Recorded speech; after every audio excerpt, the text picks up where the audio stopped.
예수 그리스도께서 이 땅에서 모든 십자가의 죽음을 이기시고 부활하신 거룩한 부활 주일의 아침입니다. 오늘로부터 시작돼서 거꾸로 40일째 되는 날, 그래서 주일을 뺀 40일째 되는 날이 수요일인데, 그날을 제의 수요일, 성회 수요일, 그래서 그때부터 40일간을 저희들이 그 사순절기로 그렇게 예수님의 고난을 생각하며 지내왔습니다. 그리고 또한 바로 전주인 지난주 주일은 예수님께서 예루살렘에 입성하실 때 수많은 사람들이 종려나무 가지를 흔들며 호산나 다윗의 자손을 외쳤던 그런 종려 주일, 그리고 그때로부터 시작돼서 예수님의 한 주간의 고난의 주간이 시작이 되어집니다. 월요일은 주로 저희들에게 십자가를 통한, 그리고 성전의 어떤 정화 사건의 날, 그렇게 기억이 되고, 화요일은 수많은 가르치심과 변론을 통해서 하나님의 나라를 전하셨던 변론의 날, 수요일은 베다니 집에서 쉬시면서 안식하셨던 그러한 침묵의 날, 그리고 목요일은 예수님께서 최후의 만찬을 통해 제자들의 발을 씻겨주셨던 세족 목요일로서, 금요일은 예수님께 돌아가신 성금요일로서 우리가 한 주간을 기억하고 오늘을 맞이하게 됐습니다. 하지만 정작 예수님께서 죽으시고 십자가에 달려 돌아가시고 부활하셨을 그때에는 지금과는 분위기가 너무나 달랐습니다. 주님의 죽으심을 준비하는 사람도, 주님의 부활하심을 축하하는 사람도, 주님의 부활을 기다리는 사람도 누구도 없었습니다. 심지어 예수님의 무덤을 향해 달려갔던 마리아와 여인들도 예수님의 부활을 확인하기 위해서가 아니라 예수님의 시신을 확인하기 위해서 갔을 뿐이었습니다. 그들의 부름을 받아서 무덤을 방문했던 베드로와 제자들도 예수님의 부활하신 빈 무덤을 보면서 당황하기는 마찬가지였었습니다. 지금 저희들은 예수님의 부활을 이스터로서 기억하고 기념하고, 온 나라가 휴일로 이 부활절을 기념으로 그 주님의 부활을 기억하고 있지만, 그때는 전혀 지금의 분위기와는 달랐다는 겁니다. 아무도 주님의 부활을 믿었던 사람도, 그 말씀을 마음에 두었던 사람도 없었습니다. 우리는 그런 제자들을 향해서 어떻게 예수님께서 3번씩이나 부활하실 것을 말씀하셨는데 기억하지 못할까 하면서 그들의 믿음 없음을 우리가 이야기할 수 있습니다. 하지만 어쩌면 우리가 그렇게 이야기하는 것은 그들이 정말 믿음이 없었기 때문이 아니라, 그들이 우리의 믿음에도 미치지 못하는 그러한 부족한 믿음의 소유자들이었기 때문이 아니라, 우리가 너무나 달랐던 그때의 상황, 너무나 달랐던 예수님의 죽으심과 부활의 그때를 우리가 몰라서 지금 2000년대를 살고 이스터를 중심으로 휴일을 갖고, 그리고 올림픽파에 가보면 여러 가지 쇼도 하고 이런 시대에 살기 때문에 마치 예수님의 부활을 그리스도인으로 기억하고 믿는 것이 당연한 것이 아닐까 하고 우리는 생각할 수 있겠지만, 그때 당시만 해도 주님의 부활에 대해서 우리와 같은 분위기가 아니었습니다. 어쩌면 우리가 그때로 돌아갔다 할지라도 우리도 그들과 다르지 않았을 겁니다. 아니, 지금 우리의 모습을 보면 그들과 지금의 우리가 전혀 다르지 않다는 것을 우리는 고백할 수밖에 없습니다. 바울은 그때 당시의 상황을 이렇게 오늘 본문을 통해서 말씀합니다. 십자가의 도가 멸망을 받은 자들에게는 미련한 것이요, 하나님의 부르심을 받은 자, 구원을 받은 자들에게는 하나님의 능력이라. 23절에 가서는 더 구체적으로 이야기합니다. 우리는 십자가 못 박힌 그리스도를 전하니 유대인에게는 거리끼는 것이요, 이방인에게는 미련한 것이로되 오직 부르심을 입은 자들에게는 하나님의 능력이요 하나님의 지혜라. 그때 당시에도 세 부류, 예수님의 죽으심, 부활하심에 대해서 이렇게 생각하는 사람들이 다 달랐습니다. 유대인들에게는 예수님의 십자가와 부활하심은 거리끼는 것이었습니다. 왜 유대인들에게 예수님의 십자가와 부활이 거리끼는 것이었을까? 유대인들은 누구보다 메시아를 원했습니다. 유대인들은 누구보다 메시아가 우리에게 와서 우리를 구원해 주기를 원했습니다. 그런데 유대인들이 바랬던 메시아는 어떤 메시아였었냐면 자기들에게 와서 로마로부터 자기들을 정치적으로 해방시켜주고, 가난으로부터 자기들을 구원해주고, 약함으로부터 자기들을 건져줄 그런 메시아를 원했습니다. 그런데 정작 찾아오신 주님은, 메시아로 이 땅에 오셨다고 하신 예수 그리스도는 자기들이 기대하고 생각했던 것과는 전혀 다르게 행동하셨습니다. 그들은 그토록 기다렸던 자기들을 찾아와서 축복해 주기보다 오히려 자신들이 경멸하고 멸시했던 죄인들과 세리들을 찾아가서 그들을 축복해 주었습니다.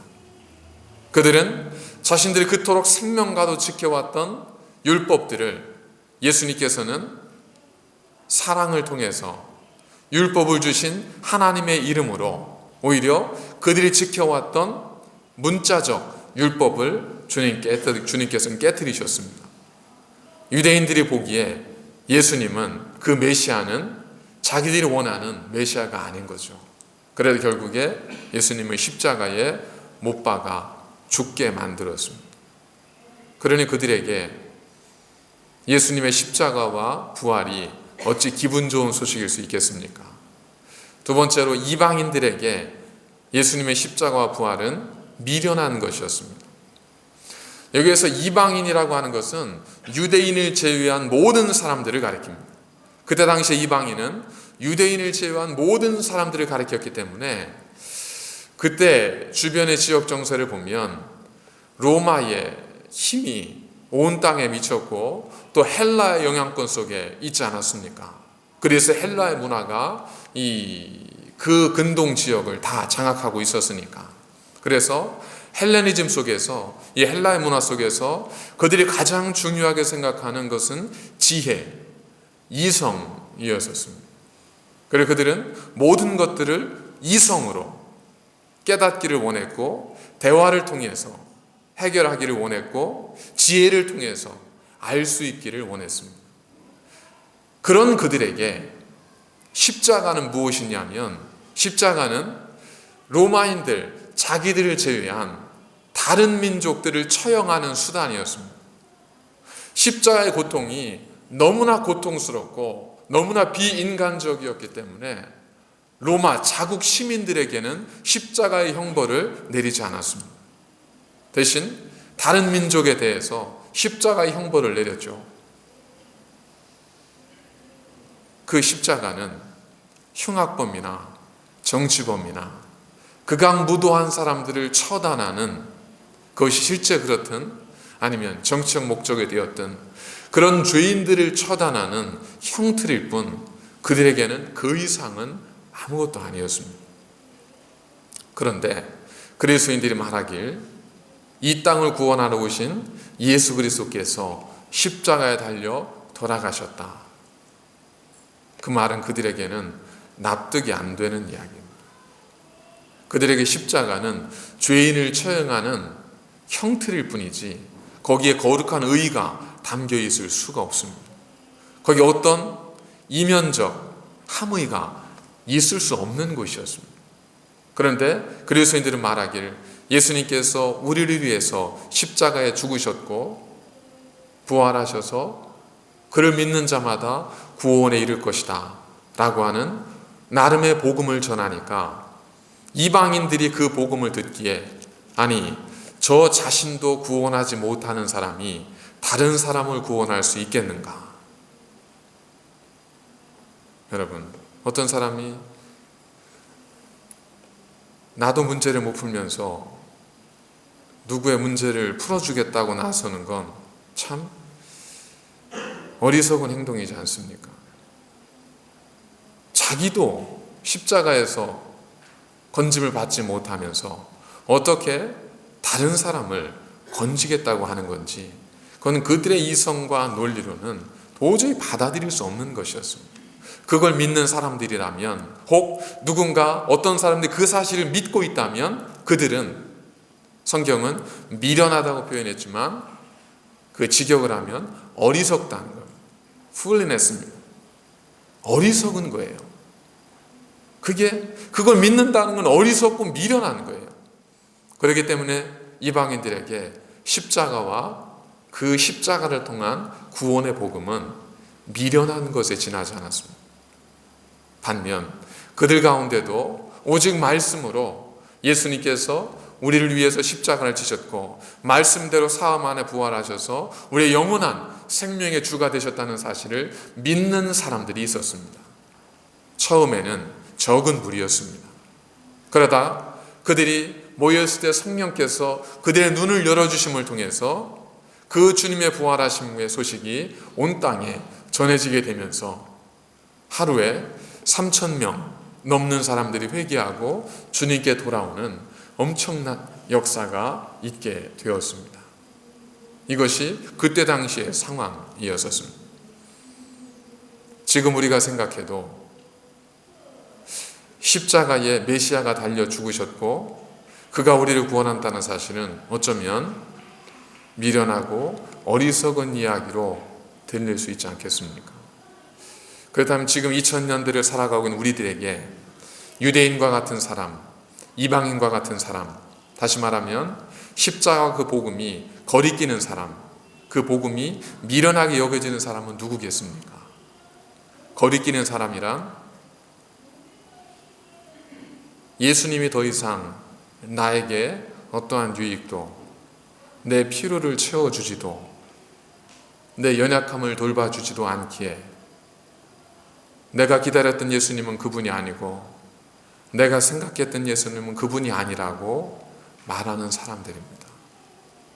더 이상 나는 예수를 믿을 필요가 없다고, 더 이상 교회에서는, 더 이상 기독교에서는 내가 소망할 수 있는 어떤 것이 없다고, 그들은 더 이상 나에게 내 번영을 말해주지 않고 내 삶의 풍성함을 말해주지 않고 십자가를 이야기하기 때문에, 고난을 말하기 때문에 더 이상 그곳에서 내가 얻을 수 있는 건 없다고 생각하는 그러한 사람들입니다. 누가 십자가를, 그 도를 미련하다 하겠습니까? 그런 사람이 있다면 그런 사람들은 나는 내가 이해되지 않는 것, 나를 이해시키지 못하면 나는 그것을 믿을 수 없다고 말하는 그런 사람들입니다. 여전히 우리 가운데도 나는 내가 이해할 수 없기 때문에 내가 받아들일 수 없습니다 라고 말하는 분들이 있습니다. 물론 내가 이해하지 못하는 걸 받아들이는 것은 쉬운 일도 아니고 어쩌면 가능한 일도 아닙니다. 그렇기 때문에 그것을 알게 하기 위해서 성령께서 우리에게 지혜와 계시의 영을 주셔서 우리로 하여금 하나님을 알고 그 십자가의 도와 복음의 진리를 깨닫게 하셨습니다. 결국 그 당시에 주님의 십자가 부활을 믿었던 사람, 지금 주님의 십자가와 부활을 믿는 사람이란 두말할 나위 없이 성경의 말씀이 하나님의 살아있는 진리의 말씀이라는 것을 믿는 사람입니다. 그리고 하나님께서 예수 그리스도를 이 땅에 나를 위해 보내시고 죽이셨다가 부활케 하심으로 나의 영원한 구원의 빛이 되게 하셨음을 오직 내 지혜와 내 지식과 이성과 논리로가 아니라 내 안에 임재하신 성령님을 통해서 그 사실을 믿게 되는 사람들입니다. 그래서 지금도 그 하나님의 은혜가 내 안에 역사하고 있다는 사실을 믿을 수 있는 사람, 내가 믿는 것이 아니라 그 은혜로 말미암아 우리에게 믿어지도록 하시는 성령님과 동행하는 사람, 그 사람이 그때나 지금이나 거리끼는 십자가와 미련한 십자가를 기꺼이 나를 위한 하나님의 은혜와 사랑으로 믿고 그렇게 따르는 사람입니다. 거기에 더 우리가 주님을 믿고 십자가를 따르는 사람이란 어떤 사람일까? 준비된 영상을 통해서 과연 그런 사람은 어떤 사람일까 한번 저희들이 잠시 살펴보도록 하겠습니다.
A number of years ago, in a Baptist church in Crystal Palace in southern London, the Sunday morning service was closing, and a stranger stood up at the back, raised his hand, he said, "Excuse me, Pastor, can I share a little testimony?" The pastor looked at his watch, he said, "You've got 3 minutes." And this man proceeded